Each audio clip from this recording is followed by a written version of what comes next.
हमारा देश का तिरंगा सबसे बेहतर है। सूरज निकलने से पहले अंधेरे में झंडा नहीं लहराएंगे, कंधे पे झंडा को रखा है, वो आंदोलन में सबसे आगे रहना चाहिए। आंदोलन में क्या रहना चाहिए? सबसे आगे रहना चाहिए। और झंडा कभी भी जमीन से टच नहीं होना चाहिए, इससे हमारे झंडे की क्या हो जाएगी? बेइज्जती होगी। हमारे नेशनल फ्लैग का रेस्पेक्ट बना रहना चाहिए, हमारे झंडे से ऊपर किसी का झंडा नहीं रहना चाहिए। 1947 को हमारा देश आजाद हो गया।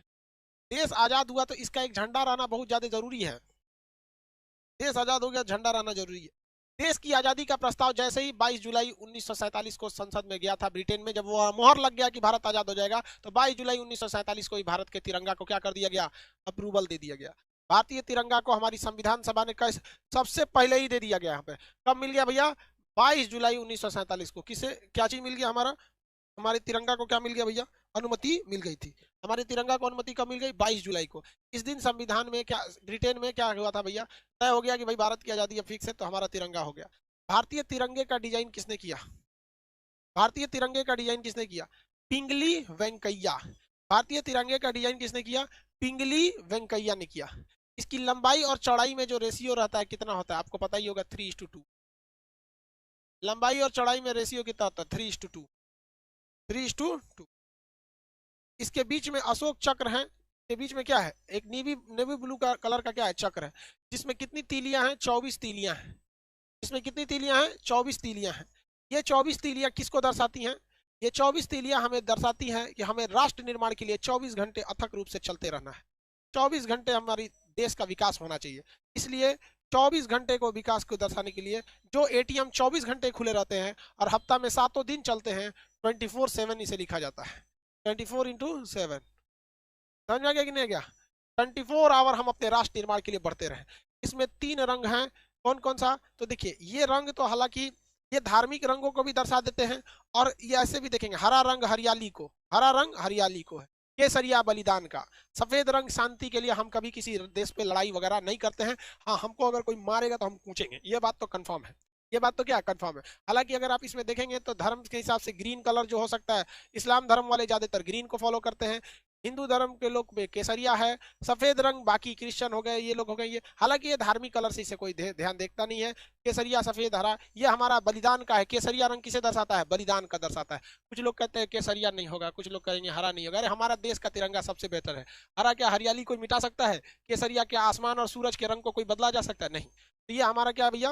बुद्ध भगवान के लिए ब्लू, बीच में है ब्लू ब्लू। तो देखिए, हमारा जो है बलिदान का, केसरिया एक्चुअली किस चीज के लिए? बलिदान के लिए। हरा रंग किसके लिए? हरियाली के लिए। हरा रंग हरियाली के लिए। हमारा देश हरा भरा है भाई, मेरे देश की धरती। अब यहाँ देखिए, इसमें गलती कैसे कर देता है लड़का सब। हम बचपन में छोटे थे तो तिरंगा बनाना था ना, तो हमने गलती से क्या किया? केसरिया को नीचे कलर कर दिया, ग्रीन को ऊपर कलर कर दिया। अब छोटे बच्चे हम लोग थे, लोग 4-5 में पढ़ते थे, उतना दिमाग थोड़ी रहता है, कौन ध्यान देता भाई? छोटा बच्चा में नहीं ध्यान रहता। टीचर हमको समझाए कि देखो बाबू, ऐसा गलती नहीं करना। हम कहे कि सर हमारे दिमाग से उतर जाता है कि केसरिया ऊपर रहेगा, ग्रीन। तो हमको बड़ा प्यार से समझाए, देखो बाबू, हरियाली जो होती है वो कभी ऊपर हरियाली थोड़ी होती है आसमान में। हरियाली जब भी आएगी तो नीचे रहती है, जमीन पे हरियाली रहती है। हाँ सर, इसका मतलब हरा नीचे रहेगा। और सूरज का रंग केसरिया होता है, वो कहाँ जमीन पर रहेगा? नहीं तो ऊपर रहेगा। तो छोटे बच्चों को ऐसे ही समझाया जाता था, हमने गलती कर दिया था। समझ में आ गया कि नहीं आ गया? आगे बढ़े। हमारा झंडा, झंडा रूल के हिसाब से आप सूरज निकलने से पहले अंधेरे में झंडा नहीं लहराएंगे। सूरज निकलने से पहले अंधेरे में झंडा नहीं लहराएंगे। यानी जब भी झंडा लहराना है तो जब सूरज निकल जाए, सूर्योदय की रोशनी में, सूर्य की रोशनी में हमारी झंडा का तोलन होना चाहिए, फ्लैग होस्टिंग एकदम। और जब सूरज ढलने लगे तो हमारी झंडा का अपमान न हो, अंधेरे में हमारी झंडा को कोई देख न सके, हमारे वीरों के बलिदान को, हमारी मिट्टी की हरियाली को जब कोई देख न सके, तो हम लोग को झंडा क्या कर लिया जाता है? सूर्यास्त के बाद उतार लेना चाहिए। झंडा में नियम है कि जब भी कोई व्यक्ति झंडा में लेके आगे चलेगा आंदोलन वगैरह में, तो दाहिनी हाथ उसका ऊपर रहना चाहिए और बायां हाथ उसका नीचे रहना चाहिए। इस तरह से वो फ्लैग मार्च को लेकर चलेगा। यहाँ पे झंडा को इस तरह से, ये नहीं कि दाहिना हाथ कहाँ रहना चाहिए? ऊपर रहना चाहिए। राइट हैंड इस तरह से लेके वो मार्च करके चलेगा। समझ में आ गया कि नहीं आ गया?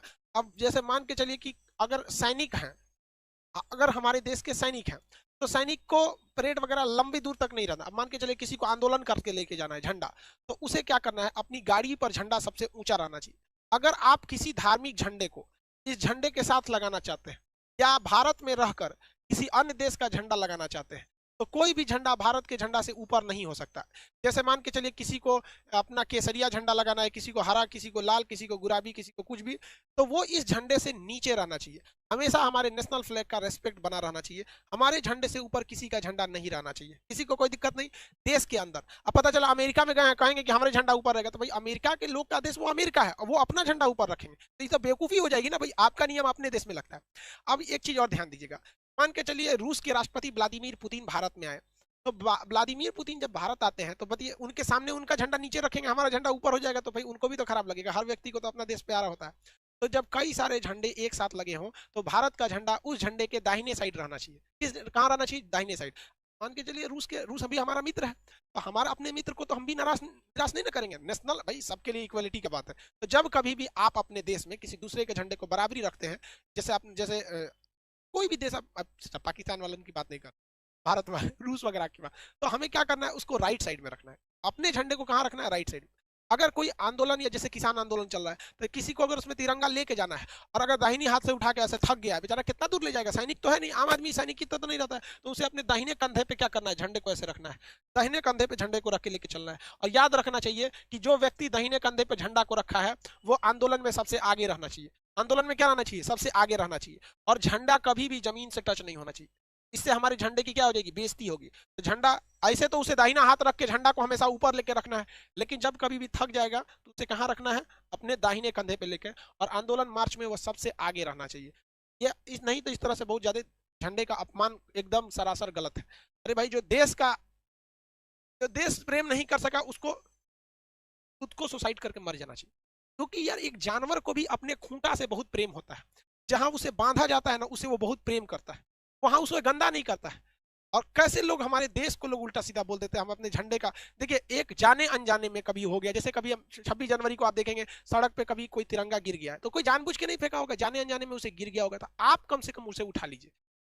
जो अपने देश का सम्मान नहीं कर सकता उसे नरक में भी जगह नहीं देना चाहिए, उसके लिए नरक से एक अलग नरक बनाना चाहिए, तो उसको मरक बनाए। उसको राष्ट्र चीज हमेशा आगे रहना चाहिए। लेकिन कभी कभी हमारे देश पे बहुत बुरा संकट आ जाता है, तो जब कभी भी देश पर बुरा संकट आता है तो झंडा को उल्टा लहरा दिया जाता है। पहले इतना तो समझ में आ गया भाई, हमारे देश का झंडा सबसे अच्छा रहना चाहिए, तिरंगा बातें अलग है भाई। हमारे देश के झंडा की सबसे बेहतरीन, पहली बार भारतीय झंडे को विदेश में किसने लहराया था? किसी ने कोई बता सकते हैं? जर्मनी के शहर स्टुगार्ट्स में लहराया गया था 1907 में। किसने लहराया था बताइए, किसने लहराया था?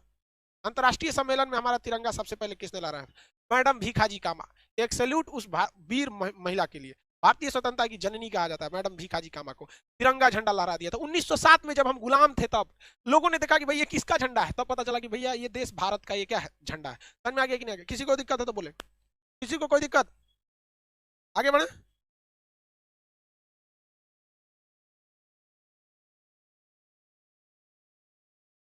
आगे बढ़े। अब देखिए, झंडा के साथ दो कंडीशन।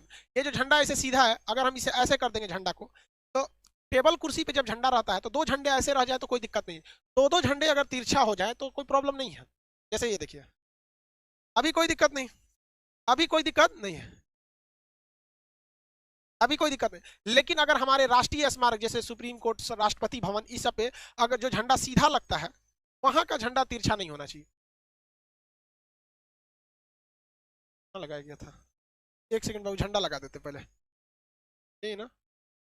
ठीक है, झंडा लगना, झंडा का जैसे राष्ट्रपति भवन का झंडा है, अगर इस झंडे को इस तरह से झुका दिया गया तो समझ जाइएगा कि देश का बहुत बड़ा क्षति हुआ।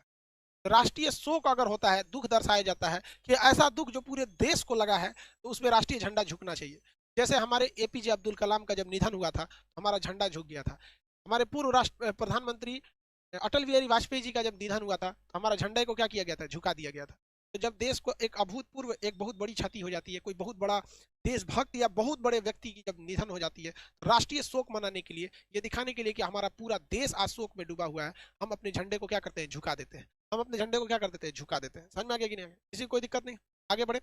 अब एक होता है उल्टा झंडा। उल्टा झंडा का मतलब ऐसे नहीं होता है कि लकड़ियां ऊपर कर देंगे, ये उल्टा झंडा नहीं है। उल्टा झंडा का सेंस क्या होता है कि केसरिया कहाँ हो जाएगा? नीचे। केसरिया कहाँ हो जाएगा? नीचे। और ग्रीन वाला कहाँ हो जाएगा? ऊपर। उल्टा झंडा का मतलब होता है कि हमारे राष्ट्रीय शोक है, मतलब कोई विकट परिस्थिति आ गई, भयानक भूकंप आ गया हो, भयानक कोरोना कंट्रोल के बाहर हो गया है, त्राहिमाम त्राहिमाम हो गया है, कोई बहुत बड़ा जल सैलाब आ गया है, बहुत भूकंप टाइप का कुछ या सुनामी टाइप का कुछ आ गया, राष्ट्रीय संकट आ गया है, तो अब हम अपने झंडे को क्या करते हैं, उल्टा कर देते हैं। अपने झंडे को क्या करते हैं, उल्टा कर देते हैं। ये हमारे झंडे का उल्टा। भगवान न करे कभी हमारे देश पे ऐसा संकट आए, हमारी भारत माँ का झंडा हमेशा लहराता रहे शान से एकदम। यहाँ पर राष्ट्रीय शोक जो है भाई हमारे देश में कभी कभी तो होते ही रहते हैं, जैसे ये हमारे साइंटिस्ट अब्दुल कलाम, अटल बिहारी वाजपेयी, ये लोग हमारे, इनका गुजरना हमारे लिए भाई साहब एक तो बहुत बड़ा क्षति है। आगे बढ़े, झंडा से रिलेटेड किसी को कोई दिक्कत नहीं। भगवान न करे हमारे झंडा कभी उल्टा हो, ऐसा कोई संकट ना आए देश पर, भगवान स्पेशल ध्यान दीजिएगा, हमारा देश का झंडा सीधा ही रहे। आगे बढ़े,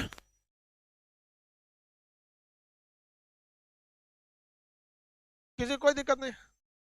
अब एक होता है पताका, देखिए पताका, हमारा झंडा है, हमारे पास पताका नहीं है। पताका इस टाइप का होता है, धार्मिक झंडा होता है, देखते हैं तीन कोना झंडा इस टाइप का, ये सब क्या है, सब पताका है सब। तो हमारा झंडा, हमारे पास क्या है, झंडा है, पताका नहीं है। ये सब तो धार्मिक चीजों में होता है, बाजार पे दिखेगा या फिर बजरंग बली का दिखेगा झंडा, या इस तरह से भगवा, वो सब टाइप का हमारा तिरंगा नहीं होता। हमारा तिरंगा 3:4 के रेशियो में होना चाहिए। किसी को कोई दिक्कत नहीं, हो गया।